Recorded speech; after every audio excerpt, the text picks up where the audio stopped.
Well, good morning, everybody. I'm James Marlow, and I'm from Lincoln, Georgia, and I'm running for Congress for the 10th District. You know, a journey of 1,000 miles begins with a single step, and today we take that step.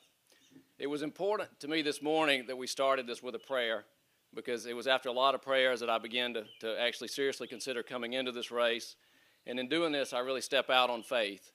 I'm answering a calling to serve, and it's a calling that I learned right here in Lincoln.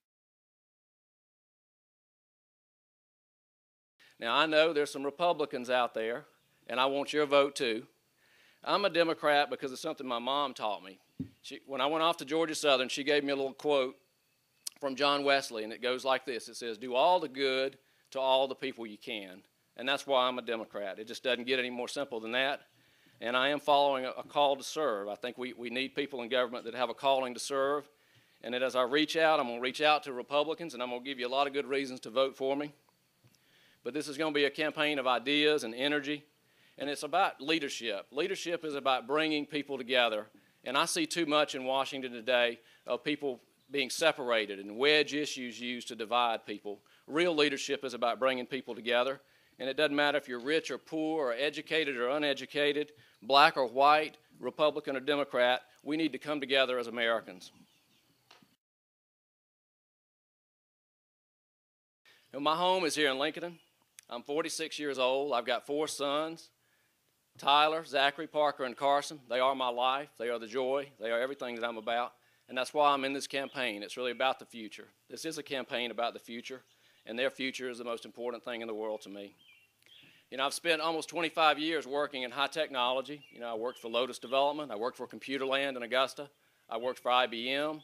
I started an internet company called Anything Southern because of my love for the South. I worked for Yahoo for 6 years.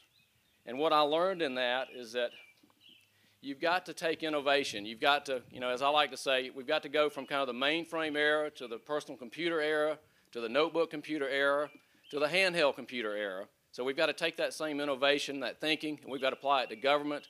We've got to apply it to medicine and health care. We've got to apply it to education.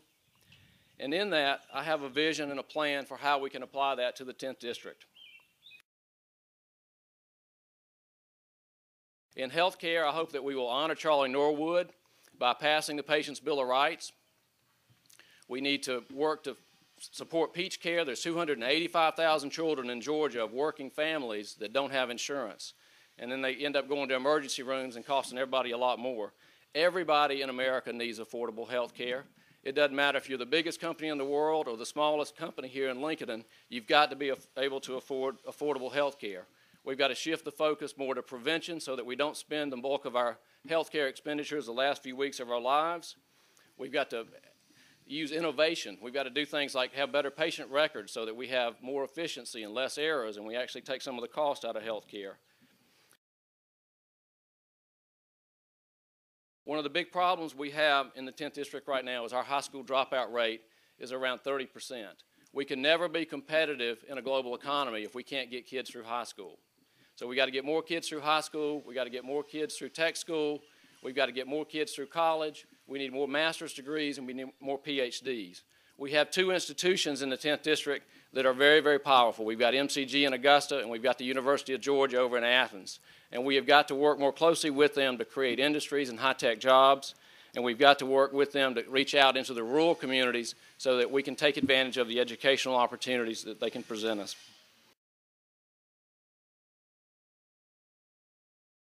Now, energy independence is a big issue for me in this campaign, in that we can't have national security without energy independence.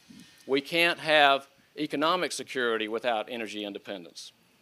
So what we've got to do is invest in innovation. We've got to invest in alternate fuels. We've got to change the way we power our homes, the way we power our cars, and we've got to do that in the same way we've done with what we've done with computers. We've got to go from the mainframe to the handheld computer in energy and energy efficiency and energy creation. There's a lot that needs to be done here. We have a beautiful county and a beautiful home here, but we are threatened by overdevelopment. We need to focus on quality development. The North Georgia mountains are definitely threatened by overdevelopment, and we've got to work hard that we do the right kind of development, and we do things so we don't look back 20 years from now at Lincoln County or anywhere in the 10th District and say, oh, if we'd only had a little planning, if we'd only had a little forethought, if we'd only done a little bit of preparation, we could have protected the things that are really important to us and really protected the community that we need and not overdeveloped. You know, we need to look out for the trees and the environment and the air quality.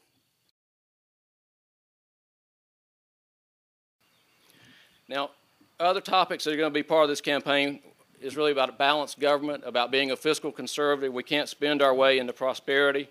I don't like the deficit that we've created right now. We're really, in some ways, fighting a war on a credit card, and that's never a good thing to do.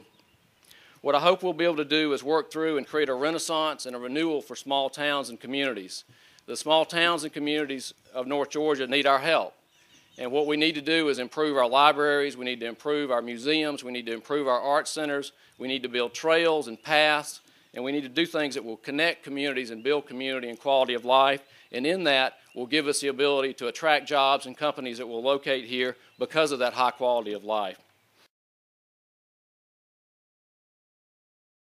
I'll conclude on the issues by talking about Iraq. I say three things on Iraq. The first thing I say is that we've got to protect America at all costs. We've got to strike our enemies here and abroad if necessary. We've got to protect our troops and honor our troops, and that means when they come home injured, we take care of them. When they're in the battlefield, we give them body armor. We put shielding on Humvees. We don't put them in the wrong place at the wrong time and the wrong numbers. And the quicker we get them safely home with an honorable return from Iraq, the better.